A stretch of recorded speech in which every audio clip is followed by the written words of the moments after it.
Hello students, आज हम पढ़ेंगे माइकलसन्स इंटरफेरोमीटर। माइकलसन्स इंटरफेरोमीटर एक ऐसा ऑप्टिकल इंस्ट्रूमेंट होता है जिसकी हेल्प से different shape of fringes find out की जा सकती हैं इंटरफेरेंस के लिए। और साथ ही जो फ्रिंजेस हम देख रहे हैं उनकी पोजीशन को पढ़कर गिवन सोर्स की वेवलेंथ को भी हम एक्यूरेसी से मेज़र कर सकते हैं और ये एक्यूरेसी 1 एंगस्ट्रॉम तक की हो सकती है। इसमें हम डिवीज़न ऑफ एम्पलीट्यूड करवाते हैं।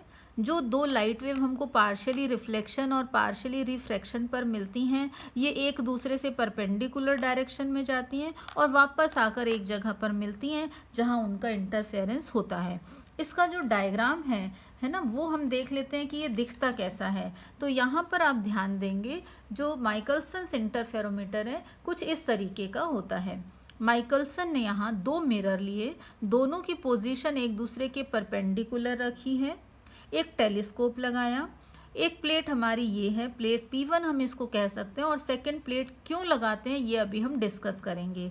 सोर्स से लाइट इस सेटअप के ऊपर आएगी, पार्शियली रिफ्लेक्शन और रिफ्रैक्शन होगा, दोनों लाइट परपेंडिकुलर डायरेक्शन में जाएंगी, वापस आके मिलेंगी, जिसको हम टेलीस्कोप की हेल्प से देख सकते हैं।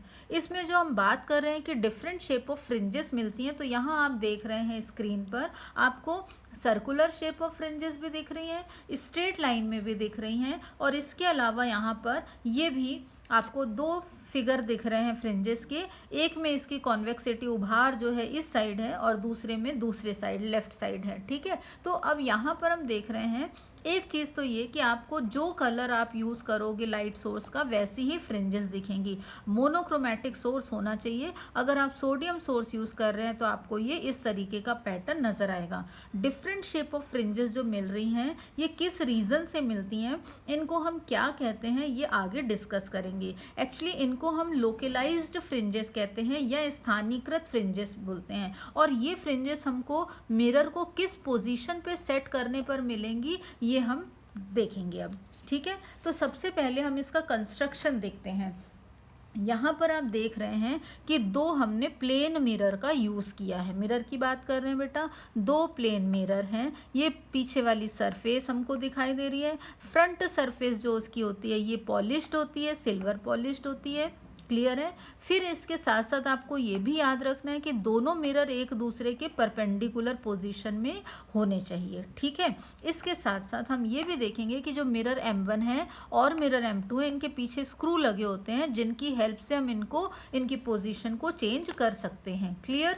अब यहाँ पर एक हमने कॉन्वेक्स लेंस लगाया हुआ है, सोर्स है, सोर्स से लाइट लेंस के ऊपर इंसिडेंट होगी और फिर आगे इस प्लेट के ऊपर इंसिडेंट होगी और पार्शियली रिफ्लेक्शन और पार्शियली रिफ्रैक्शन करेंगी, ठीक है, और आगे आएंगी। तो हम इसका एक डायग्राम, रफ डायग्राम ड्रॉ करके देखते हैं कि ये होता कैसे है।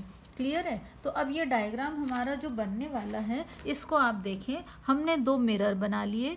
एक मिरर ये हो गया, ध्यान से समझना बेटा इसको, मिरर M1 और सेकंड मिरर ये हमने बना लिया, ये हो गया मिरर M2, ठीक है। एक हमने ग्लास प्लेट बनाई। अब ये जो ग्लास प्लेट होती है ना, इसकी जो ये वाली सरफेस है ये सिल्वर पॉलिश्ड रहती, पार्शियली सिल्वर्ड रहती है, और ये फुल्ली सिल्वर्ड है। ये सिल्वर्ड होने का कारण क्या है फ्रंट सरफेस मिरर की, ताकि जो भी लाइट इसके ऊपर इंसिडेंट होगी वो कैसी हो, परफेक्टली रिफ्लेक्ट हो जाए, पीछे की तरफ ना जा पाए, ठीक है।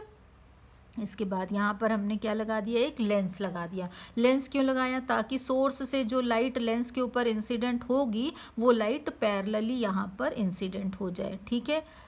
ये हो गया, ये लाइट आ रही है, हम सारी रेस को तो यहाँ पर नहीं बना रहे, एक रे हमने ले ली जो कि इसके ऊपर इंसिडेंट सब होंगी, अपन ड्रॉ एक कर रहे हैं, ठीक है। अब ध्यान देना इसके ऊपर बहुत अच्छे से। यहाँ क्या हुआ, इस पॉइंट पर आने के बाद लाइट इस ग्लास प्लेट P1, इसको हम बीम स्प्लिटर कहते हैं, क्यों देखेंगे। तो यहाँ से रिफ्रैक्शन करके इस सरफेस पर गई, ये O पॉइंट हो गया, पार्शियली रिफ्लेक्शन किया, प्लेट के अंदर गई, बाहर निकली एयर में, और फिर एयर से वापस रिफ्लेक्ट होके मिरर M1 से यहाँ आई और प्लेट के अंदर रिफ्रैक्शन करते हुए और फिर बाहर निकल गई। ये हो गई रे नंबर 1 और ये हो गई वापस लौट रही है 1', ठीक है। अब हम दूसरी रे बनाते हैं जो पार्शियली क्या कर रही थी, रिफ्रैक्शन। ये रिफ्रैक्शन किया, मिरर पे गई, रिफ्लेक्शन हुआ और यहाँ आई और यहाँ से फिर से रिफ्लेक्शन करके ये बाहर आ गई। ये रे नंबर 2 जो जा रही है और वापस आ रही है रे नंबर 2 डैश हो गया। ठीक है, अब हम देखेंगे यहाँ पर कि ये जो दो हमको मिली हैं इनमें इंटरफेरेंस हो रहा है और ये इंटरफेरेंस को हम टेलीस्कोप से देख लेते हैं। क्लियर हुआ। एक चीज़ और याद रखनी है हमको, ये डायग्राम में रब कर देती हूँ कि जो मिरर M1 और M2 की पोजीशन है, आप ध्यान देना हमारे पास ये क्या होता है, ये स्केल लगा हुआ है। ठीक है, और हमने सपोज ये हमारा हो गया मिरर M1 और हमने एक ले लिया मिरर M2। ये मिरर M2 सपोज हमारा ये हो गया। तो मिरर M1 और M2 कैसे दिख रहे हैं, एक दूसरे के परपेंडिकुलर दिख रहे हैं। अब मिरर M2 जो है, ये मिरर जो है, इसको हम यहीं पर इसकी पोजीशन को इस तरीके से बेंड कर सकते हैं, जबकि मिरर M1 जो है इसकी पोजीशन को हम बेंड नहीं कर सकते, लेकिन हम ये स्केल के ऊपर इसको चला सकते हैं। मान लो पहली पोजीशन ये थी, तो अब हम रीडिंग नोट कर रहे हैं, तो नई पोजीशन हमने मान लो अगर ये कर दी, क्यों करेंगे ये हम आगे डिस्कस करेंगे। तो न्यू पोजीशन ओल्ड पोजीशन के जस्ट पैरेलल ही रहेगी। इस मिरर M1 को हम ऐसा या ऐसा बेंड नहीं करते हैं, चाहे तो कर सकते हैं, बट हम बेंड इसको करेंगे और इसको इसकी पोजीशन के पैरेलल ही रखेंगे। क्लियर है। तो यहाँ एक स्केल के ऊपर ये मिरर को आगे चलाया जाता है, जिससे कि हम कितना चला रहे हैं वो रीडिंग नोट कर सकते हैं। कोई डाउट तो नहीं है। ठीक है, अब हम आगे बढ़ते हैं, वर्किंग देखते हैं अब। ठीक है, तो जो डायग्राम हमने बनाया था वो डायग्राम आप देखें, ये हमारी एक मिरर था, ये हमारा दूसरा मिरर था, यहाँ से प्लेट थी। ठीक है, लाइट इंसिडेंट हुई, यहाँ से पार्शियली रिफ्लेक्शन हुआ, पार्शियली रिफ्लेक्टेड लाइट मिरर में गई और वापस आके यहाँ से बाहर आ गई। सिमिलरली ये लाइट भी मिरर पे गई और यहाँ से बाहर आ गई। अब क्या होगा, यहाँ पे मेन थ्योरी पार्ट आपको समझना है, तो उसको आप ध्यान दें। यहाँ देखिएगा, जब ये लाइट वेव इंसिडेंट हुई, इसका फेयर डायग्राम देख लो आप। अगर ये वाली लाइट जो प्लेट P2 है हम नहीं लगा रहे हैं, मान लो प्लेट P2 जो है हमने नहीं लगाई है, ठीक है, ये वाली प्लेट नहीं है, तो जब ये लाइट यहाँ इंसिडेंट हुई, पार्शियली रिफ्लेक्शन किया, पार्शियली रिफ्रैक्शन किया, रिफ्लेक्टेड लाइट तो एयर में चली गई, लौट के आई रिफ्लेक्शन करके और फिर रिफ्रैक्शन करके यहाँ गई। अभी आप ये सपोज कर लो कि प्लेट P2 नहीं है, ठीक है, तो ये लाइट भी स्ट्रेट जाएगी, रिफ्लेक्शन करके वापस आ जाएगी और फिर रिफ्लेक्शन करते हुए टेलीस्कोप में आएंगी और दोनों में क्या हो जाएगा, इंटरफेरेंस हो जाएगा। बट यहाँ होगा क्या, दोनों में पाथ डिफरेंस आएगा। ठीक है, जो प्लेट मिरर M1 से आ रही है लाइट उसमें और जो मिरर M2 से आ रही है इसमें, दोनों में पाथ डिफरेंस आएगा। ये पाथ डिफरेंस क्या हो सकता है, हम इनको नंबरिंग कर सकते हैं कि ये वाली हमारी नंबर 1 हो गई और ये 1 डैश हो गई, सिमिलरली 2 और ये 2 डैश हो गई। ठीक है, इस तरीके से आप लिख सकते हो। ठीक है, तो क्या हुआ, यहाँ पे देखो O पॉइंट पे जब इसका रिफ्लेक्शन हुआ तो ये कहाँ पर गई, मीडियम में गई, ये कहाँ गई, एयर में गई, और जब ये लौट के आई रिफ्लेक्शन करते हुए थ्रू मिरर M1, फिर से ये कहाँ से आ रही है, मीडियम से आ रही है, और ये अभी तो ये लगाई नहीं अपन ने प्लेट P2, तो ये फिर से कहाँ से आ जाएगी, सीधा सीधा एयर में चलते हुए यहाँ आ जाएगी। तो जब तक ये 1 डैश में होकर आएगी और यहाँ आएगी, तब तक उसके पहले ही ये आ चुकी होगी, तो दोनों के बीच में क्या आ जाएगा, पाथ डिफरेंस।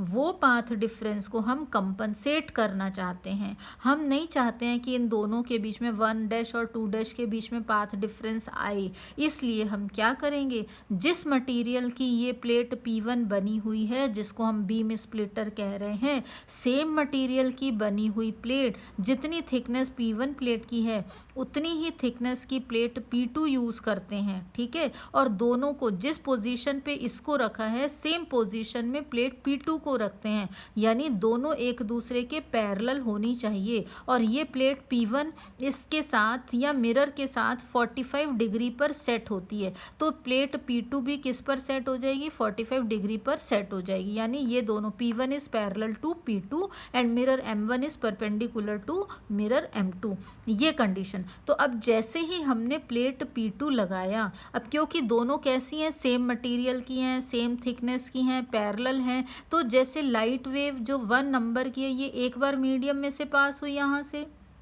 ये वाली भी यहाँ मीडियम में पास हो गई, फिर लौटते समय ये रिफ्लेक्शन करके जब आ रही फिर मीडियम में से पास हुई, तो यहाँ से ये भी रिफ्लेक्शन करके आएगी और फिर ये भी मीडियम में से पास होगी। तो जितना डिस्टेंस ये चलेगी उतना ही डिस्टेंस ये, सिमिलरली जितना डिस्टेंस प्लेट में ये चलेगी लाइट वेव उतना ही ये भी चलेगी।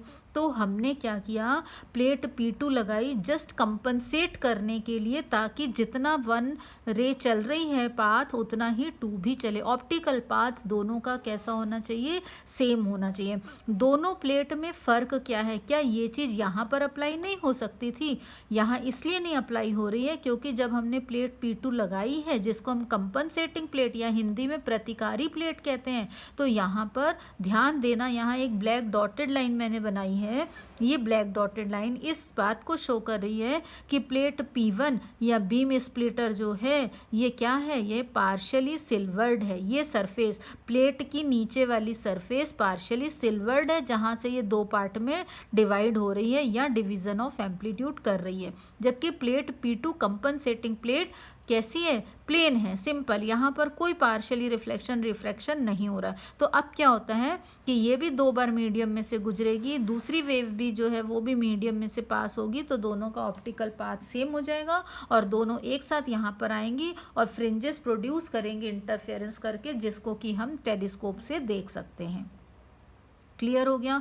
तो कौन कौन सी कंडीशन आपने याद रखनी है, ये बात बेटा ध्यान रखना कि जो O पॉइंट है, इस O पॉइंट से M1 का डिस्टेंस और O पॉइंट से M2 का डिस्टेंस ये दोनों बराबर नहीं होने चाहिए। क्लियर है।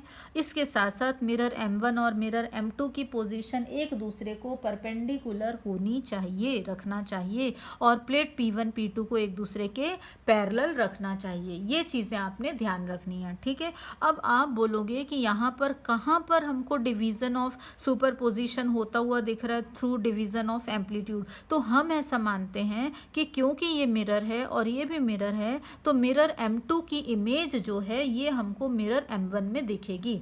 M2 की इमेज मिरर M1 में कैसे, यहाँ पर ये फिगर आप देखेंगे ये M1 में है और M2 जो यहाँ है इसकी इमेज हम ऐसा मान रहे हैं कि इस मिरर में दिख रही है, और लाइट जो इंसिडेंट हो रही है, ये वाली प्लेट हमने ड्रॉ की है, यहाँ से ये पार्शियली रिफ्लेक्शन करके यहाँ जा रही है और यहाँ से क्या हो रहा है, डिवीज़न ऑफ एम्पलीट्यूड। हम ऐसा सपोज कर रहे हैं कि ये चीज़ कहाँ हो रही है, जो इंटरफेरेंस पैटर्न मिल रहा है ये कहाँ हो रहा होगा, इसकी इमेज यहाँ पर देखने पर दिखेगी और वहाँ पर ऐसा हो रहा होगा कि यहाँ डिवीज़न ऑफ एम्पलीट्यूड हुआ, पार्शियली रिफ्लेक्शन, पार्शियली रिफ्रैक्शन, और फिर इस पैरेलल फिल्म की लोअर सरफेस से भी पार्शियली रिफ्लेक्शन हुआ, यहाँ पे भी रिफ्लेक्शन, ये भी रिफ्लेक्शन, और फिर ये दोनों के बीच में इंटरफेरेंस। और फ्रिंज का शेप कैसा बनेगा, तो जो ऑब्जर्वर देख रहा है उसके देखने की जो लाइन है, एक्सिस है, उसके साथ में ये लाइट जो एंगल बना रही हैं वो एंगल कौन सा होगा, एंगल आर। अब ये एंगल आर कहाँ पर आएगा, तो हमने एक पाथ डिफरेंस जब हम देखेंगे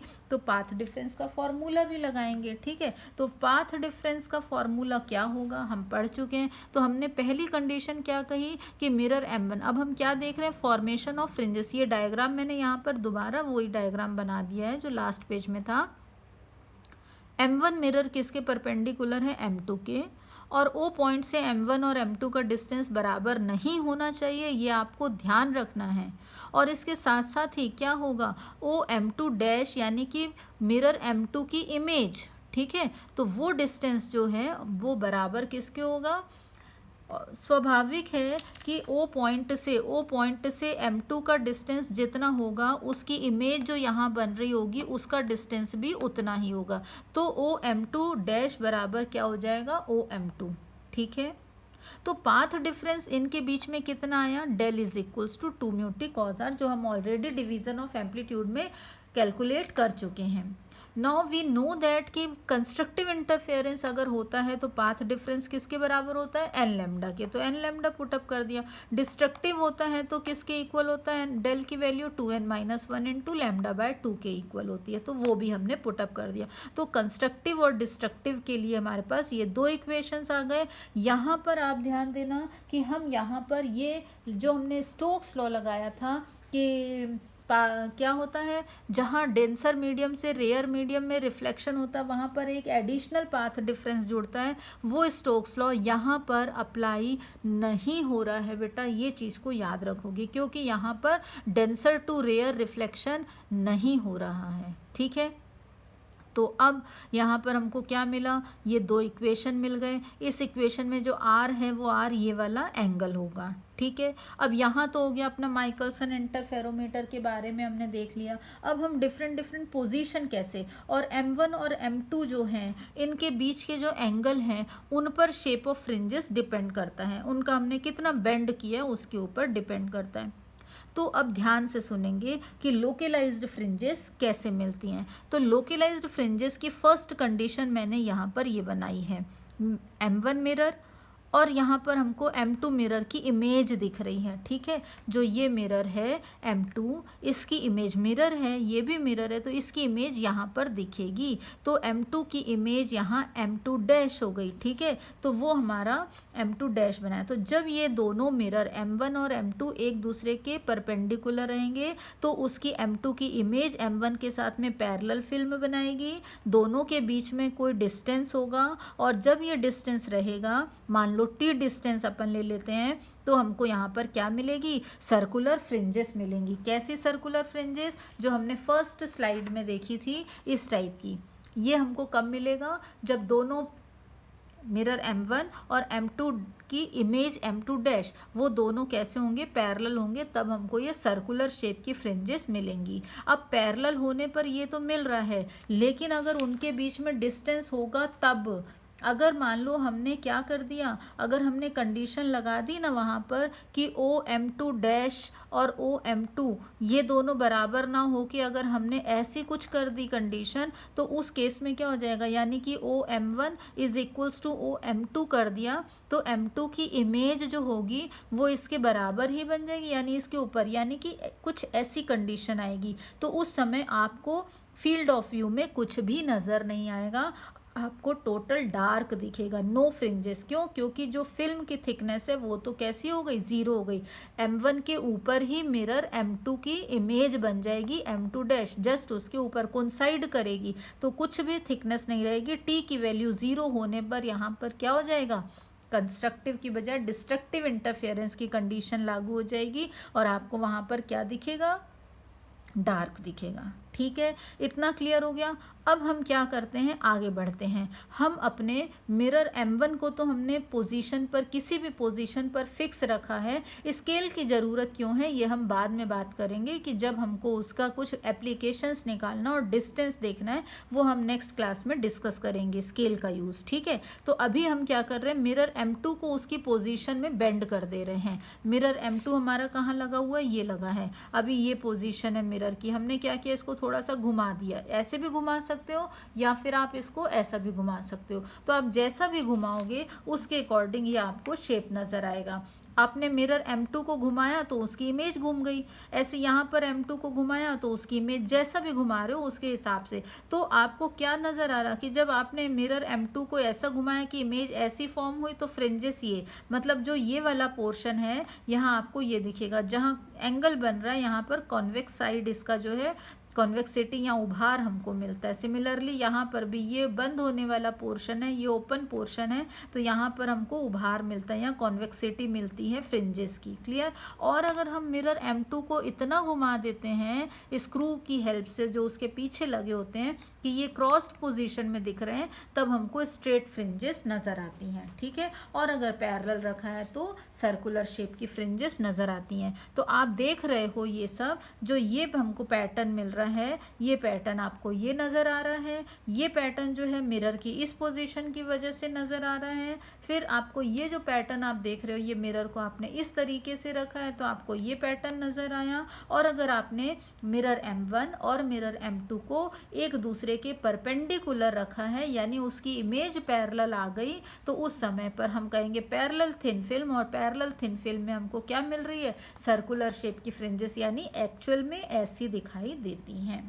क्लियर हो गया। और अगर दोनों मिरर की पोजीशन को आपने ओ पॉइंट से सेम रखा है, इक्वल रखा है, तो उस केस में उसकी इमेज भी M1 के ऊपर ही बन जाएगी और फिर आपको कुछ नहीं दिखाई देगा और डार्क दिखाई देगा। क्लियर हो गया सबको। तो यहाँ पे हम ये ख़त्म करते हैं। क्या हम ये देखना चाहेंगे कि हमको वाइट फ्रिंजेस इसमें मिलती हैं कि नहीं मिलती हैं, तो हम यहाँ पर वाइट फ्रिंजेस भी फाइंड आउट कर सकते हैं। वाइट फ्रिंजेस हमको अगर देखना है तो उसके लिए लोकलाइज्ड फ्रिंजेस हमको फाइंड आउट करनी पड़ेंगी, जो हम ये कर रहे हैं। और इसके लिए जो हमने मिरर M2 लिया है, इसको थोड़ा सा किसी एंगल पे बेंड कर देते हैं और फिर M1 की पोजीशन को इस तरीके से एडजस्ट करते हैं कि मिरर M1 और M2 का प्लेट P1 में जो इमेज बन रही है M2 डैश प्लेट P1 के थ्रू, वो कैसी मिले, वो हमको इस टाइप की मिले। ऐसा हम सेट कर लेते हैं ताकि हमको कैसा मिले, ये क्रॉसिंग पॉइंट मिल जाए। ठीक है। और फिर क्या होता है कि जो ज़ीरो ऑर्डर की ब्राइट फ्रिंज होती है वो यहाँ पर आएगी,